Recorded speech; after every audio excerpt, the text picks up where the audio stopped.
Welcome part third students. मैं आज आप लोगों का एजिंग पीपल या ओल्डर पीपल या बूढ़े लोग ओल्ड एज पर डिस्कशन करूंगी। ये आपके कोर्स का मटेरियल है थर्ड पार्ट के स्टूडेंट्स का। तो यहाँ पे कोलमैन की ही बात मैं फिर करूँगी। कोलमैन को मैं लेके चलती हूँ क्योंकि उनका क्लासिफिकेशन सबसे बेहतर माना गया है in the field of psychology. तो उन्होंने अपनी पुस्तक एबनॉर्मल साइकोलॉजी में ये चीज़ लिखी है और उन्होंने एज क्लासिफिकेशन तो 60 to till death old age का एजिंग एज रेंज बताया गया है। 60 years of the age and जब तक वो अलाइव है ओल्ड एज की कैटेगरी में रखा जा गया है। और इसका जो डेफिनेशन है कि features of old age physical changes होते हैं, इंटरेस्ट्स बदलते हैं, हजार्ड्स बदलते हैं और पर्सनल एंड सोशल एडजस्टमेंट भी इसमें बदल जाता है। आप लोगों को एडजस्टमेंट ऑफ ओल्डर पीपल पढ़ने के लिए प्रेस्क्राइब्ड सिलेबस में है।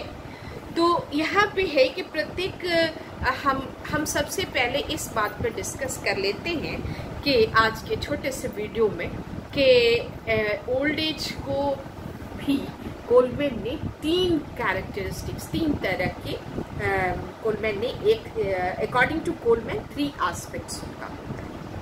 पहला है बायोलॉजिकल चेंजेस। पहले हम चेंजेस पे बात करें और जब कोई चेंज आता है तो फिर हमको एडजस्टमेंट उसके साथ बनाना पड़ता है। जो पहले से बना हुआ है उस एडजस्टमेंट में मॉडिफिकेशन करना पड़ता है। लर्निंग है ये एक तरह का। और लर्निंग में क्या चीज है? Acquisition of new behaviour, rejection of older behaviour and modification of some older behaviour, यही लर्निंग है। तो ओल्ड एज में भी हमको कुछ व्यवहारों को सीखना पड़ता है, कुछ पुराने व्यवहारों को छोड़ना पड़ता है और कुछ पुराने सीखे गए व्यवहारों को मॉडिफाई यानी संशोधित करना पड़ता है। और ये व्यवहार, ये चेंजेस, तो सबसे पहले हमको चेंजेस को देखना होगा, किस तरह के परिवर्तन होते हैं। तो पहला परिवर्तन है बायोलॉजिकल चेंजेस जो आते हैं, और दूसरा है साइकोलॉजिकल या इमोशनल चेंजेस जो आते हैं, और तीसरा है सोशल चेंजेस। और ये तीनों चेंजेस ही एडजस्टमेंट को प्रभावित करते हैं, एडजस्टमेंट को। तो परिवर्तन पहला बायोलॉजिकल क्या है? 60 साल की आयु में decreasing physical ability, mental ability, health decreasing, ये सारी चीजें फिजिकल बायोलॉजिकल लेवल पे आती हैं। जैसे ज्यादातर बूढ़ों को, अब तो बच्चों को भी हो जाता है, लेकिन बूढ़ों को ज्यादातर क्या है, किसी को अस्थमा है, किसी को ठेवना का प्रॉब्लम है, ये जो घुटने का प्रॉब्लम है, चलने में दिक्कत हो रही है, प्रोस्टेट का प्रॉब्लम है, यूरिन लीकेज का प्रॉब्लम है। उसके बाद उनका जो स्ट्रेंथ ऑफ द बॉडी है, जो चलने की ताकत थी, जो बोलने की ताकत थी, वो सारी चीजें घटने लगती हैं, बहुत ज्यादा घटने लगती हैं। तो ये जो बायोलॉजिकल चेंजेस हैं, इससे हमारा एडजस्टमेंट प्रॉब्लम भी रिलेटेड होता है। क्लियर है? नेक्स्ट आइए साइकोलॉजिकल एंड इमोशनल चेंजेस। अब इसमें क्या है कि बहुत सारे जब बूढ़े हो जाते हैं तो G2 एंड G3 के साथ उनको एडजस्ट करना पड़ता है साइकोलॉजिकली। तो उनका जो इमोशनली वो बहुत ज्यादा परेशान महसूस करते हैं अपने को और चिंतित रहते हैं। क्या होता है, किस फैमिली तो बहुत अच्छे से बूढ़ों को हैंडल करती है, बहुत अच्छे से उनका रिगार्ड, उनका रेस्पेक्ट, ये सारी चीजें तो बनी रहती है। लेकिन कुछ फैमिलीज ऐसी भी होती हैं, तो हमको तो लिस्ट को देख के चलना है। तो कुछ फैमिलीज ऐसी भी होती हैं जहां बूढ़ों की कोई इज्जत नहीं होती। तोरा से कौन पूछ ले, चुप रह, बकई छे बैठ के। तो ये इस तरह के व्यवहार होते हैं, इस तरह के व्यवहार होते हैं बूढ़ों के साथ। बूढ़ों को रिजेक्ट किया जाता है, बूढ़ों को बहुत ज्यादा इंपॉर्टेंस नहीं दिया जाता है, जिससे वो इमोशनली एंड साइकोलॉजिकली अपने को बहुत ज्यादा वीक महसूस करने लगते हैं। तो वहां पे एक और लर्निंग शुरू होती है, और adjustment with emotional problems and adjustment with psychological problems. तो यहाँ पे होता है। तीसरी चीज है कि 60 साल के बूढ़ों से सोशल एक्टिविटीज जो है वो छीन ली जाती अचानक। 59 साल 364 दिन के आप हैं तो आप एबल हैं ड्यूटी करने के लिए, और 60 साल जिस दिन 365 दिन पूरा हुआ ऑफिस से बाहर जाइए, रिटायरमेंट आ गया। तो सोशल रिजेक्शन भी उनको फेस करना पड़ता है और इस रिजेक्शन के साथ भी उनको एडजस्ट करना पड़ता है। तो कोलमैन ने बहुत अच्छे ढंग से इसको 3 पार्ट्स में बांटा।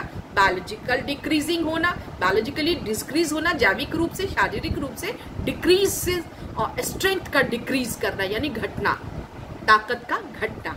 बहुत सारे लेवल पर चलने में कठिनाई होने लगती है, बुढ़ापा बहुत ज़्यादा किसी पर हावी हो जाता है, लैक ऑफ फूड है, विटामिन है, उस वक्त स्पेशल टाइप की डाइट की ज़रूरत पड़ती है। कुछ फैमिलीज़ हैं जो इसको समझती हैं, कुछ फैमिलीज़ हैं वो नहीं समझती हैं, तो बहुत सही ढंग का खाना नहीं दे पाती हैं, तो इससे फिजिकल डिक्रीज होता है। और जिससे नेक्स्ट है आपका साइकोलॉजिकल, मानसिक रूप से उनको सशक्त बनाने के बजाय उनका जो ऑफस्प्रिंग होता है, थर्ड G3, दादाजी आप बाहर नहीं आइएगा, मेरे फ्रेंड्स आए हैं।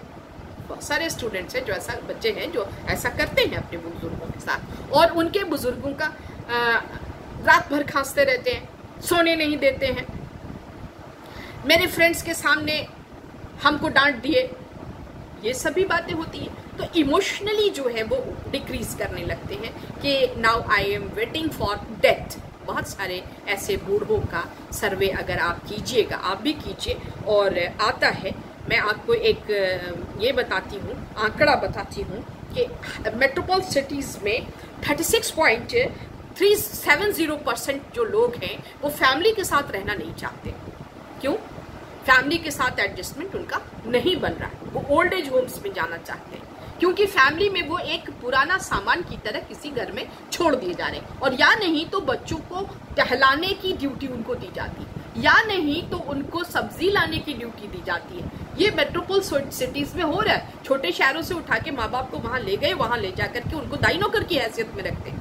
ये बहुत बड़ी विडंबना अभी के समय की है। और आपको 7 million elderly wants to shift in the old age homes metropole cities में। ये आंकड़ा है 2014 का, ये आंकड़ा है। अभी तो और भी बढ़ गया होगा, इज दैट क्लियर? तो ये थोड़ा पुराना हो गया है। अब देखिए ओल्ड एज होम्स में, because they can't control their emotional condition inside the house, नहीं कर सकते, वो अपनी संवेगात्मक स्थिति पर कंट्रोल नहीं कर पा रहे, क्योंकि फैमिली ऑफ स्प्रिंग्स जो हैं, जो वर्किंग महिलाएं हैं, वो अपने सास ससुर को बर्दाश्त नहीं करती हैं। तो ये सारी चीज़ें, ये वैल्यूज सिस्टम में आ रहा है, तो इमोशनली वो बहुत ज़्यादा उनका डिक्रीज होने लगता है। नेक्स्ट है आपका सोशल एडजस्टमेंट। अब फिजिकल एबिलिटी जब घट गई तो समाज के लिए क्या कर पाएंगे? नहीं कर पाते हैं, तो सोशल रिजेक्शन उनका शुरू हो जाता है। वही काम पहले वो बहुत अच्छे से डेली रूटीन थी, बाहर जाते थे, कॉलेज अपने पढ़ाने जाते थे, लिखाने जाते थे, या जिस भी बैंक जाते थे, जहाँ भी काम करते थे, वहाँ एक उनका सर्कल हुआ करता था। वहाँ धीरे धीरे लोग रिटायर करने लगे, 1 साल आगे 1 साल पीछे, सब अपने अपने बच्चों के साथ गाँव में कहीं रहने लगे। उनका खुद का ग्रुप जो है वो बिल्कुल बिखर जाता है, और इस तरह से वो सोशली आइसोलेटेड हो जाते हैं। तो इसमें जब हमको कोई प्रॉब्लम आती है, कोई चेंज आता है, तो फिर एडजस्टमेंट की बात आती है। अगले वीडियो में मैं आपको एडजस्टमेंट के जो उनके मेन पॉइंट्स हैं वो सारी चीज़ें, नौकरी ख़त्म हो जाती है, पैसा कम हो जाता है, आधा हो जाता है, तो वहाँ पर भी दिक्कत है। अच्छा, जो लोग होम सिकनेस रखते हैं उसमें एक चीज़ को हमेशा ध्यान रखिएगा कि जिनको होम सिकनेस होता है वो लोग इसमें एडजस्टमेंट अच्छे से कर लेते हैं, लेकिन जिन लोगों का होम सिकनेस नहीं है, जिनको बाहर घूमने, घुमंतु स्वरूप के लोग, प्रवृत्ति के लोग हैं, तो उनको बहुत ज़्यादा समस्या होती है। तो उनके बहुत ज़्यादा सोशल रिलेशन उनका बहुत ज़्यादा इफेक्टेड हो जाता है, और समाज में उनकी महत्वता जो है उसको G3 जो यंग टीनेजर्स हैं वो बहुत घटा देते हैं। वर्थलेस उनको साबित करने कुछ, बुढ़ा बोल रहा है, बुढ़ो गा रहे हैं, ये सब तरह के फप्तियां कसी जाती हैं। जैसे लड़कियों पर कसी जाती है ना यंग एज में, एडोलेसेंस में, उस तरह बूढ़ों पर भी किया जाता है। हट जाओ, सब भाग जाएंगे। अब फिर जब आप बूढ़ा आदमी गुजर गया तो खूब जोर से ठहाका लगाएंगे और हंसेंगे। आप बताइए, दिस तरह दीज टाइप्स ऑफ बिहेवियर्स होते हैं, हमारे सोसाइटी में होते हैं। और उनको अपना वर्थ, अपनी ज़रूरत महसूस नहीं होती। कई बार बूढ़ों से बात कीजिए, 70 से अबव के बूढ़ों से बात कीजिए, तो आप उनसे सुनिएगा कि उनका यही कहना है, अल्लाह कब उठा ले, अब तो सिर्फ मौत का इंतज़ार। कितना मार्मिक लगता है ना, लेकिन ये है, this is the reality of our society. हम इसको डिनाई नहीं कर सकते, ये हो रहा है। ओल्ड एज होम्स की संख्या बढ़ने का कारण ही यही है कि हम फैमिली में अपने बुजुर्गों के साथ एडजस्ट नहीं कर रहे। मिलाप नाम का एक इंस्टीट्यूशन है बैंगलोर में, उसने कहा कि लोग पीट के, मार के, बांध के उस मिलाप की बिल्डिंग के गेट से बांध के अपने माँ बाप को चले जाते हैं, अधमरा करके रोड पर फेंक जाते हैं, और वो सोसाइटी उठा के उनको ले जाती है। Shame on us. तो ये मैंने आज आप लोगों को चेंजेस, एडोलसेंस का जो ओल्डर पीपल के जो 3 क्लासिफिकेशन एंड एस्पेक्ट्स आपको था, जिस तरह का चेंजेस होता है वो बताया। नेक्स्ट वीडियो में आगे की बात हम लोग करेंगे। Bye, now it is okay.